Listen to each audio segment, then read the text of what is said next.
Olá, este é o canal Sérgio Azevedo pela Vida.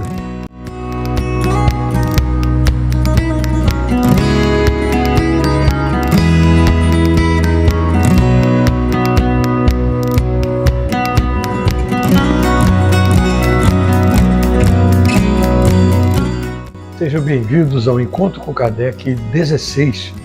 Esse estudo de hoje sobre a questão 257, e na realidade não é a questão 257, não é uma pergunta, como acontece em todo o livro dos Espíritos. É praticamente um resumo que Kardec denomina de ensaio teórico das sensações dos espíritos. Não esqueça de deixar o seu like, que nos ajuda bastante. E, como eu sempre digo, a intenção do estudo é divulgar a doutrina espírita para mais pessoas. Vamos agora ao Encontro com Kardec 16, estudo da questão 257.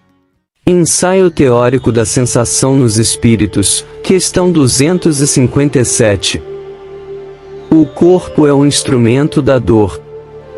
Se não é a causa primária desta, é pelo menos a causa imediata. A alma tem a percepção da dor, essa percepção é o efeito. A lembrança que da dor a alma conserva pode ser muito penosa, mas não pode ter ação física.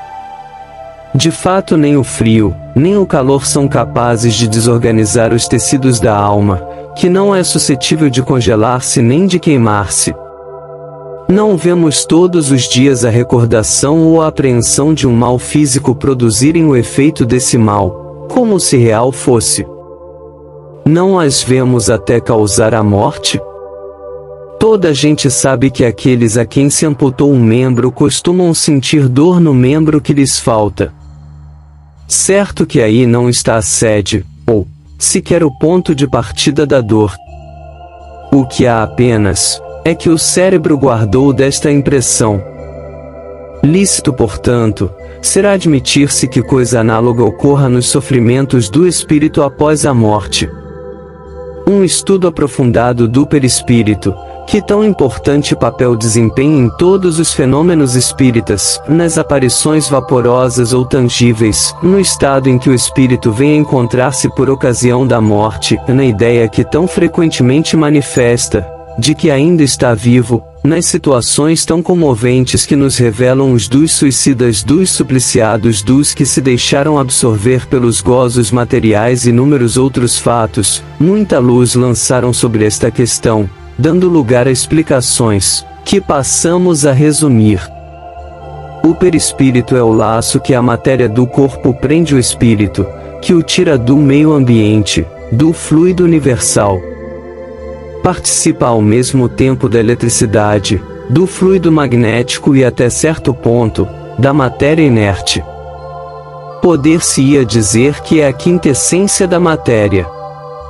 É o princípio da vida orgânica, porém, não o da vida intelectual, que reside no espírito. É, além disso, o agente das sensações exteriores. Ensaio teórico é uma dissertação sobre determinado conhecimento com base nas evidências da própria argumentação. Isso, tecnicamente falando, essa é a descrição. É como se fosse um resumo, comprovando quais os pontos em que se baseiam e comprovam tal determinada argumentação. E nesse caso, inclusive, esse grande resumão, Kardec deixa muito claro e especifica os fatos, que o espírito precisa de um corpo fluídico, que é o perispírito, para refletir reações do corpo físico. Quer dizer, ele sente materialmente no corpo físico, que através do perispírito passa para o espírito e fica registrado em nós como espírito.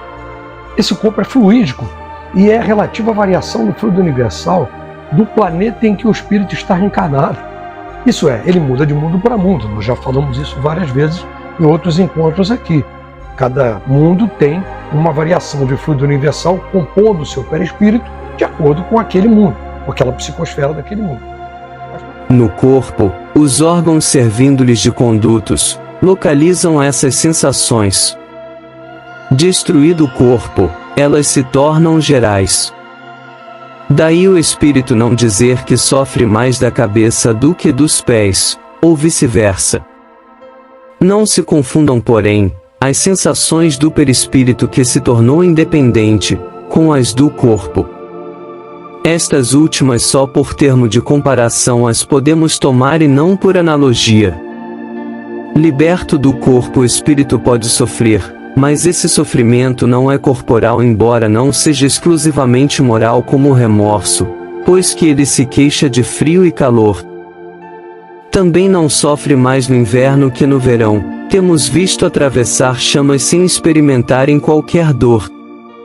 Nenhuma impressão lhes causa a temperatura. A dor que sentem não é, pois, uma dor física propriamente dita, é um vago sentimento íntimo que o próprio espírito nem sempre compreende bem, precisamente porque a dor não se acha localizada e porque não a produzem agentes exteriores, é mais uma reminiscência do que uma realidade, reminiscência porém igualmente penosa.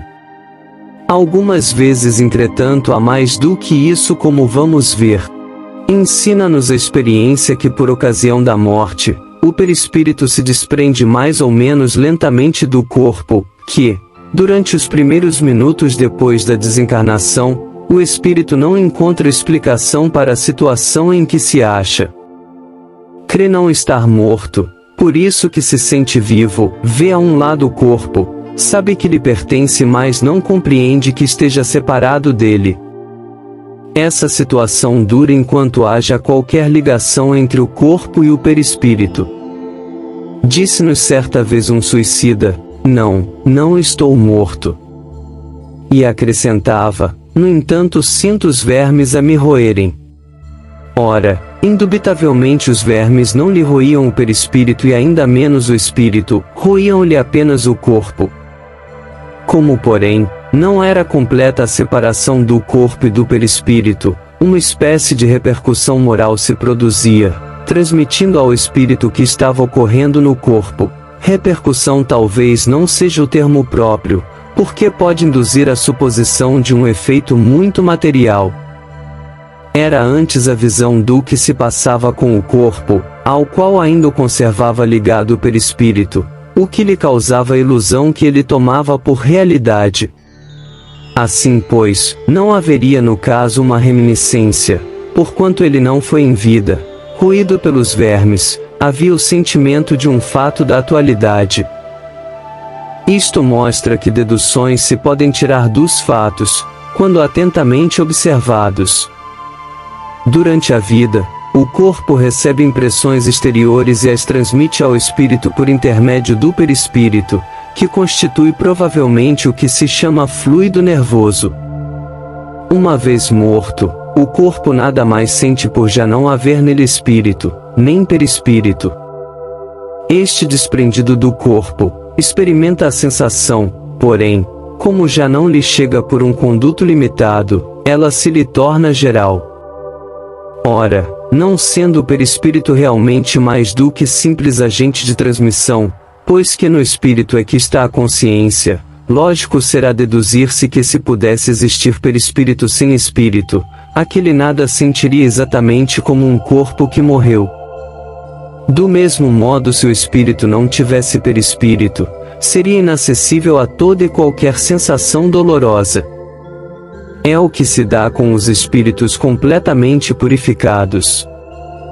Sabemos que quanto mais eles se purificam, tanto mais etérea se torna a essência do perispírito, donde se segue que a influência material diminui à medida que o espírito progride, isto é, à medida que o próprio perispírito se torna menos grosseiro. Mas, dir-se-á desde que pelo perispírito é que as sensações agradáveis, da mesma forma que as desagradáveis, se transmitem ao espírito, sendo o espírito puro inacessível a umas, deve sê-lo igualmente às outras. Assim é de fato, com relação às que provêm unicamente da influência da matéria que conhecemos. O som dos nossos instrumentos, o perfume das nossas flores nenhuma impressão lhes causam. Entretanto, ele experimenta sensações íntimas de um encanto indefinível, das quais ideia alguma podemos formar porque, a esse respeito, somos quais cegos de nascença diante da luz. Sabemos que isso é real, mas por que meio se produz? Até lá não vai a nossa ciência. Sabemos que no espírito há percepção, sensação, audição, visão, que essas faculdades são atributos do ser todo e não, como no homem, de uma parte apenas do ser. Mas de que modo ele as tem? Ignoramo-lo. Os próprios espíritos nada nos podem informar sobre isso por inadequada a nossa linguagem a exprimir ideias que não possuímos, precisamente como é por falta de termos próprios a dos selvagens, para traduzir ideias referentes às nossas artes, ciências e doutrinas filosóficas. Dizendo que os espíritos são inacessíveis às impressões da matéria que conhecemos, referimos-nos aos espíritos muito elevados cujo envoltório etéreo não encontra analogia neste mundo. Outro tanto não acontece com os de perispírito mais denso, os quais percebem os nossos sons e odores, não porém apenas por uma parte limitada de suas individualidades, conforme lhes sucedia quando vivos. Pode-se dizer que, neles as vibrações moleculares se fazem sentir em todo o ser e lhes chegam assim ao sensorium comune que é o próprio espírito, embora de modo diverso e talvez, também dando uma impressão diferente, o que modifica a percepção. Eles ouvem o som da nossa voz, entretanto nos compreendem sem o auxílio da palavra, somente pela transmissão do pensamento. Em apoio do que dizemos ao fato de que essa penetração é tanto mais fácil quanto mais desmaterializado está o espírito. Pelo que concerne à vista, essa para o espírito, independe da luz qual a temos. A faculdade de ver é um atributo essencial da alma, para quem a obscuridade não existe. É contudo mais extensa, mais penetrante nas mais purificadas. A alma ou o espírito, tem, pois em si mesma, a faculdade de todas as percepções. Estas, na vida corpórea se obliteram pela grosseria dos órgãos do corpo, na vida extracorpórea se vão desanuviando à proporção que o invólucro semimaterial se eteriza. Aurido do meio ambiente, esse invólucro varia de acordo com a natureza dos mundos. Ao passarem de um mundo a outro, os espíritos mudam de envoltório, como nós mudamos de roupa quando passamos do inverno ao verão ou do polo ao equador. Quando vêm visitar-nos, os mais elevados se revestem do perispírito terrestre e então suas percepções se produzem como no comum dos espíritos. Todos, porém, assim os inferiores como os superiores, não ouvem nem sentem, senão o que queiram ouvir ou sentir. Não possuindo órgãos sensitivos, eles podem livremente tornar ativas ou nulas suas percepções. Uma só coisa são obrigados a ouvir, os conselhos dos espíritos bons. A vista, essa é sempre ativa, mas eles podem fazer-se invisíveis uns aos outros. Conforme a categoria que ocupem, podem ocultar-se dos que lhes são inferiores, porém não dos que lhes são superiores. Nos primeiros instantes que se seguem à morte, a visão do espírito é sempre turbada e confusa.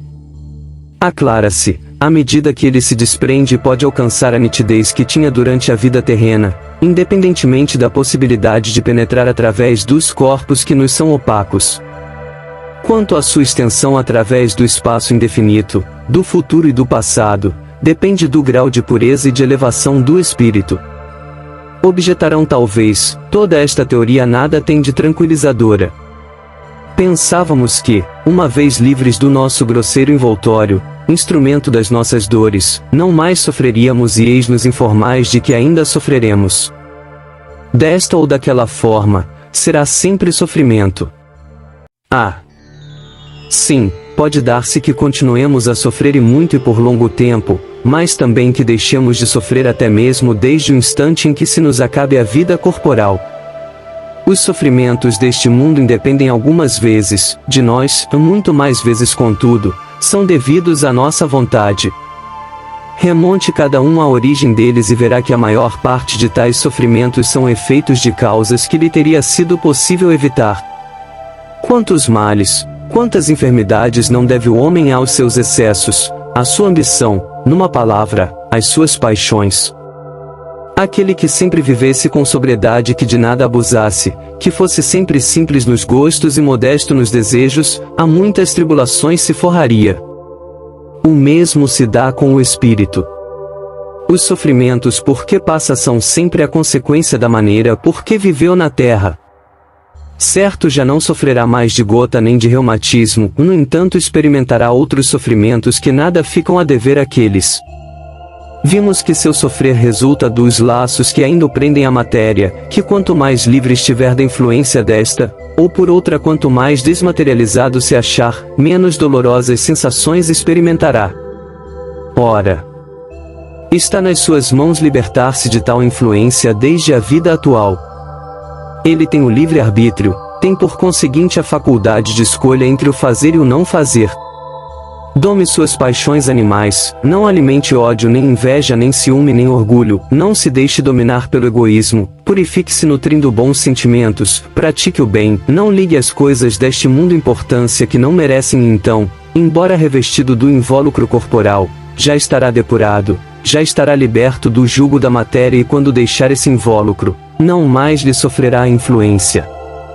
Nenhuma recordação dolorosa lhe advirá dos sofrimentos físicos que haja padecido, nenhuma impressão desagradável eles lhe deixarão, porque apenas terão atingido o corpo e não a alma. Sentir-se-á feliz por se haver libertado deles e a paz da sua consciência o isentará de qualquer sofrimento moral. Interrogamos aos milhares, espíritos que na Terra pertenceram a todas as classes da sociedade, ocuparam todas as posições sociais. Estudamo-los em todos os períodos da vida espírita, a partir do momento em que abandonaram o corpo. Acompanhamo-los passo a passo na vida de além-túmulo, para observar as mudanças que se operavam neles nas suas ideias, nos seus sentimentos e sob esse aspecto não foram os que aqui se contaram entre os homens mais vulgares os que nos proporcionaram menos preciosos elementos de estudo.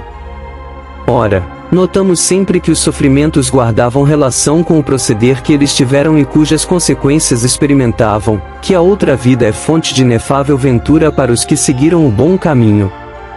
Deduz-se daí que, aos que sofrem, isso acontece porque o quiseram, que portanto, só de si mesmos se devem queixar quer no outro mundo, quer neste. As nossas ações físicas e mentais ficam registradas em nós como espíritos, mas se refletem no perispírito. Como o nome já diz, como um reflexo. Tudo que fazemos fica nesse registro e cabe a nós mesmos trabalharmos para a depuração dos males ou agravamento deles. Quer dizer, como ele deixou muito claro em todo esse trabalho feito, o ensaio teórico, depende de nós. Não depende de fatores externos simplesmente. Depende muito de nós a decisão que tomamos, o rumo que nós damos à nossa vida, como nós vamos ser mais ou menos felizes no desenvolvimento como espírito. Muito bem. Eu espero que o conteúdo desse encontro 16 tenha sido útil para todos. Fico grato por estarem assistindo, acompanhando esse trabalho que a gente tem feito. E eu espero que possamos nos encontrar novamente na próxima semana, que teremos um encontro número 17. Fique na paz.